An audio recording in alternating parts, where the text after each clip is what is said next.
In the heart of a land scarred by drought, poverty, and forgotten promises, there lived a man named Musa and his wife, Fanta. Their home was modest, their land small, but their love was vast, stretching wider than the horizon itself. Every morning, as the sun painted the fields gold, Musa would rise with quiet determination. With worn hands and a hopeful heart, he tilled the earth, whispering to the soil as if it were alive. "Grow strong, my children of the ground. One day, you will feed not just us, but the whole village. Musa, the land listens to you more than it listens to me." Musa, teasing. "That is because I bribe it with sweat." Narrator. For Musa and Fanta, life was not easy. But it was theirs. And within their small hut, lit by lantern and love, dreams grew. "Fanta, one day, I want to build a school. Not just for our children, but for every child here. They should learn letters, not just hunger." "You dream big, Musa. But I believe in your dreams." Musa takes her hand. "Our land will give us the strength. As long as we have this soil beneath our feet, we have hope." They believed the land was more than property. It was heritage. Identity. Life itself. Doctor, demanding. "Without payment, we cannot continue treatment." Fanta, pleading. "But I have nothing left. Please, he is my husband." Doctor, shrugs. "Then pray." Musa, weakly, whispering. "Do not cry, Fanta. Listen to me, protect the land. It is our soul. Promise me. You will never let them take it." Fanta, sobbing, holding his hand. "I promise. I promise." In one night, her world collapsed. A husband gone. A protector lost. And soon, the vultures came. "Uncle," harshly. "By tradition, this land belongs to the men of the family. You are a widow. You own nothing." Fanta, shaking, defiant. "No. This is my husband's land. He told me to protect it." Uncle, laughs coldly. "Then protect it with your tears." Narrator. She had lost her partner, her home, and now, the earth beneath her feet. What remained was only her promise. A promise that seemed impossible to keep. In the ashes of despair, seeds of change often hide. Fanta did not yet know that her story was about to cross paths with a man whose belief in justice would shake the pillars of power. Far from the ashes of Fanta's village, another man was carrying a burden of his own. His name was Ibrahim Traoré. A soldier. A leader. But most of all, a son of the soil. Flashback. A young Ibrahim walking barefoot, carrying a jug of water. His mother, thin but proud, watches from a clay hut. Mother, softly, while braiding millet. "Never forget, Ibrahim. We are not poor because we lack money, we are poor because we lack opportunities. We are poor because others steal what belongs to us. One day, you must fight not with anger, but with justice." Young Ibrahim looks at her, eyes burning with quiet fire. Scene freezes on his face. These words carved themselves into his heart. Long before he wore a uniform, long before he spoke in halls of power, Ibrahim was a boy who knew hunger and dignity. Present day. Ibrahim speaks before a group of officers, not in a palace, but under a large mango tree. Ibrahim, passionate. Power is not a throne. Power is responsibility. If we eat while the people starve, we are worse than thieves. We are traitors. The officers murmur, some inspired, some uneasy. Officer, hesitant. But commander, the system is heavy. Corruption runs deep. Can one man change it? Ibrahim, strong. One man cannot. But one man can ignite a fire. And when the people see light, they will follow. The crowd nods, slowly filled with conviction. To Ibrahim, leadership was not about command, it was about service. Every decision, every step, was guided by one question: does this honor the dignity of the people? Ibrahim rides in a convoy, inspecting villages near the border. Dust rises behind the vehicles. He watches children carrying firewood and women struggling with water jars. Soldier, pointing. Commander, we are ahead of schedule. Should we proceed directly to the garrison? Ibrahim, shaking his head. No. Stop here. Schedules can wait. People cannot. He steps out, speaking with villagers, shaking hands, sitting on the ground with elders. Camera lingers on his humility. In every village, he listened more than he spoke. His ears belonged to the people, and his heart carried their stories like sacred treasures. Night falls in a town square. Ibrahim, returning from inspection, sees a figure by the roadside, a woman with torn clothes, children asleep beside her, eyes hollow with grief. It is Fanta.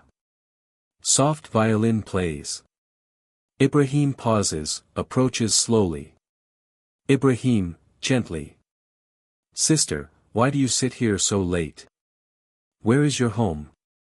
Fanta looks up, startled, clutching her children tightly. Fanta, bitter, exhausted. My home burned. My land was stolen. My husband lies in the earth. What remains, is nothing. Ibrahim kneels to her level, removing his beret. Ibrahim, quiet, respectful. Forgive me. No one should bow to power. Power should bow to pain. Please, tell me your story. Fanta hesitates, then speaks. The scene slows, her voice narrates over flashbacks: Mousa's death, the men seizing the land, the flames, her flight. Ibrahim listens in silence, eyes heavy with emotion. In her broken words, Ibrahim heard not just the sorrow of one widow, but the echo of thousands. The injustice he had sworn to fight now had a face. A name. A story that cut into his very soul. Ibrahim gestures to a nearby restaurant, modest and crowded. He walks in, but instead of taking her as a guest, he first washes his hands and joins her on the ground, where her children sit. Fanta, surprised, whispering. You, will eat here? With me? Ibrahim, smiling gently. Where else should I eat? Dignity is not served at golden tables. It is shared where hunger lives. They share a simple meal, rice and beans. Fanta's children laugh for the first time in days. The restaurant falls silent, villagers watching, astonished. In that moment, the gap between power and poverty disappeared. There was no leader. No widow. Only human beings, sharing bread, sharing breath, sharing dignity. After the meal, Ibrahim places his hand over his heart.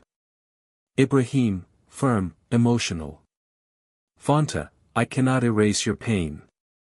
But I swear, by the land beneath our feet and the blood in my veins, no widow shall ever be left defenseless again. From your suffering will rise a law, a shield, a movement. Fanta, overwhelmed, begins to cry. Ibrahim lifts her chin gently. Ibrahim. You will not beg again. You will build again. And thus, with a simple meal on a dusty street, a revolution was born. Not of guns or gold, but of dignity. From the ashes of one widow's sorrow, Ibrahim carried a vow. A promise made not in a palace, not in a court, but on the dusty earth of the people.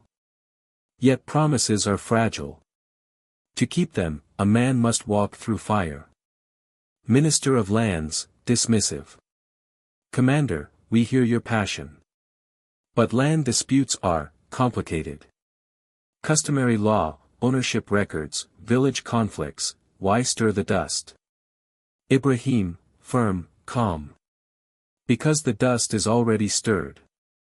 Families bleed. Widows starve. You call it complicated. I call it injustice. Silence. Some ministers shuffle nervously. Minister of Finance, coldly. Even if your heart is sincere, resources are limited.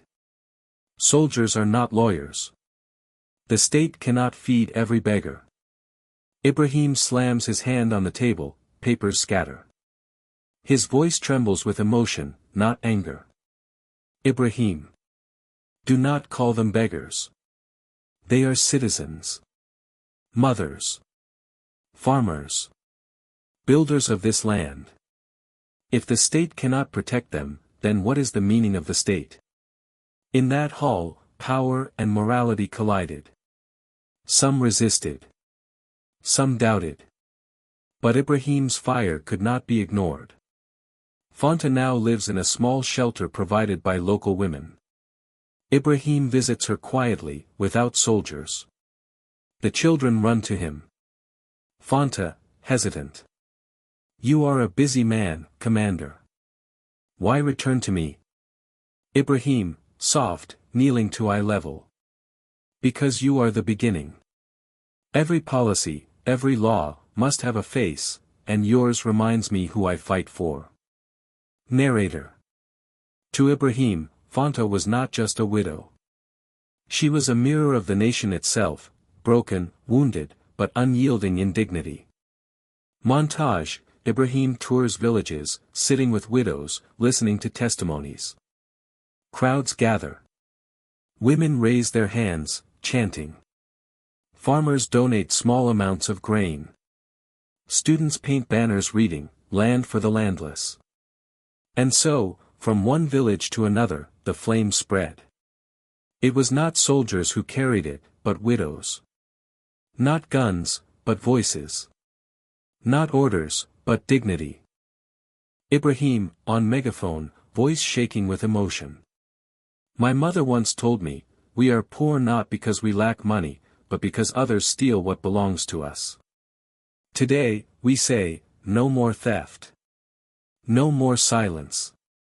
Land belongs to those who feed it, water it, and bury their dead in it.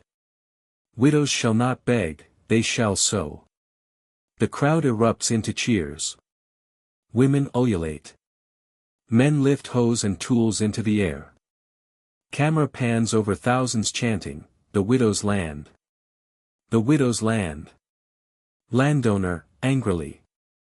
This so-called widow's land movement threatens everything. If widows reclaim property, our profits vanish. He must be stopped. Foreign agent, smirking. Movements can be silenced. Leaders can be removed. Narrator, dark, heavy. But every light casts a shadow. And the brighter the flame, the more darkness it attracts. Officer, nervous. Commander, with respect, you are making powerful enemies. They whisper of coups. Of assassination. Perhaps slow down. Ibrahim, calm, steady. Can hunger slow down? Can grief pause? Then neither can I. If my blood is the seed that grows justice, so be it.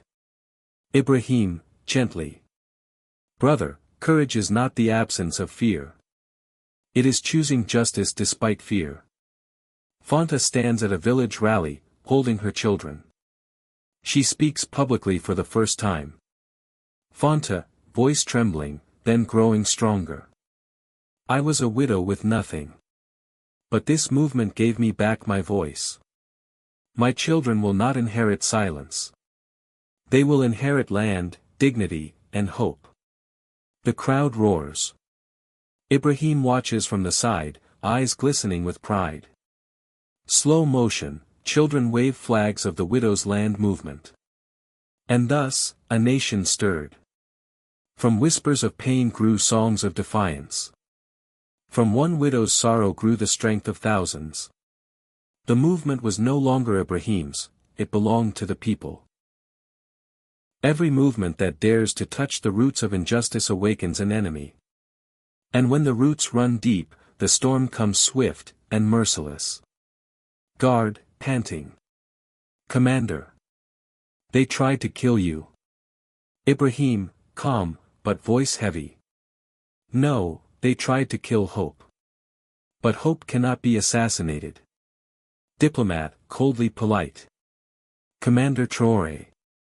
Your so-called land reforms are concerning. Investors are nervous. Stability is threatened. If you do not reconsider, sanctions will be inevitable. Ibrahim, leaning forward, voice firm. You call it reform. I call it justice. If foreign companies fear losing stolen land, let them fear. Burkina Faso is not for sale. Diplomat, chuckling mockingly. Be careful, young man. Nations that defy us, do not last. Ibrahim rises, meeting their eyes without blinking. Ibrahim. Then let mine be the first that does. He leaves. The diplomats exchange dark glances.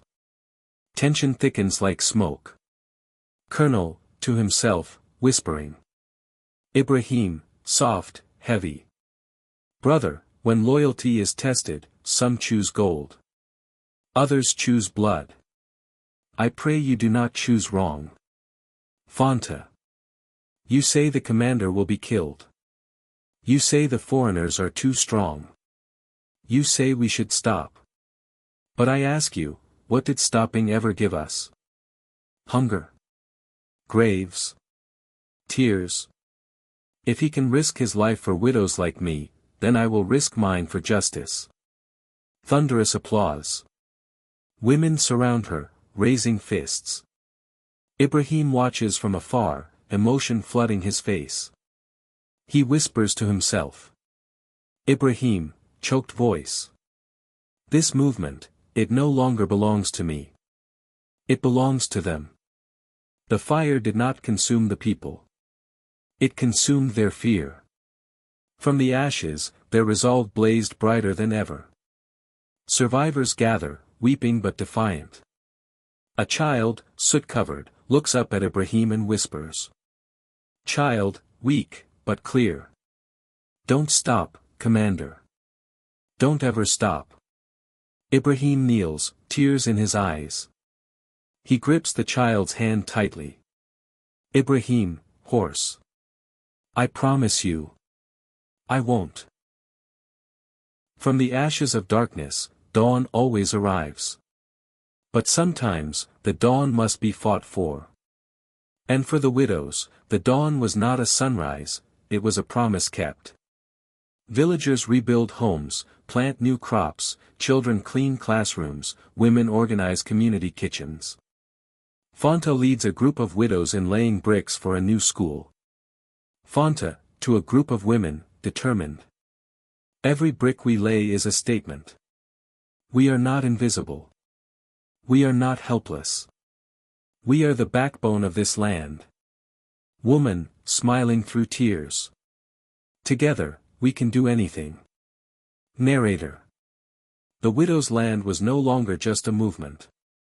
It was a living, breathing community, its roots deep in courage, its leaves reaching toward hope. Ibrahim enters the National Assembly. Journalists and citizens watch from galleries. He removes his military beret and steps forward. Ibrahim, emotional, addressing the assembly. Today, we honor not the man before you, but the women behind me. Mothers who have tilled the soil, carried burdens, and demanded justice. Their dignity is not charity. It is their right. And this nation will recognize it. The assembly erupts in applause. Some stand, moved to tears. Fanta watches on a large screen in the square with the village. Narrator. After years of struggle, the laws changed. Grants were given, legal protections enacted, and small businesses funded.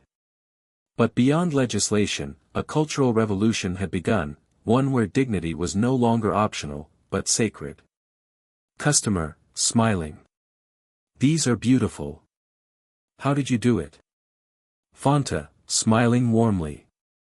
With patience, love, and the help of a community that believes in justice. Fanta had turned survival into prosperity, pain into purpose, and sorrow into blossoms. Children learning in classrooms, widows teaching literacy, cooperative harvests feeding schools. Ibrahim quietly walks among them, observing, smiling. What was once desperation became opportunity. Education flourished. Villages thrived. And every seed planted carried a story of resilience, a story that began with one widow and one man who refused to abandon justice. Ibrahim, softly, to Fanta. Look at them. All of this, is because you refuse to be silenced. Fanta, smiling, tears in eyes. And because you listened. And because you acted. They share a silent moment of mutual respect. The crowd erupts in celebration. Fireworks light the sky. Narrator. Their bond was not of romance, but of shared humanity. Two hearts aligned in service, in courage, in hope.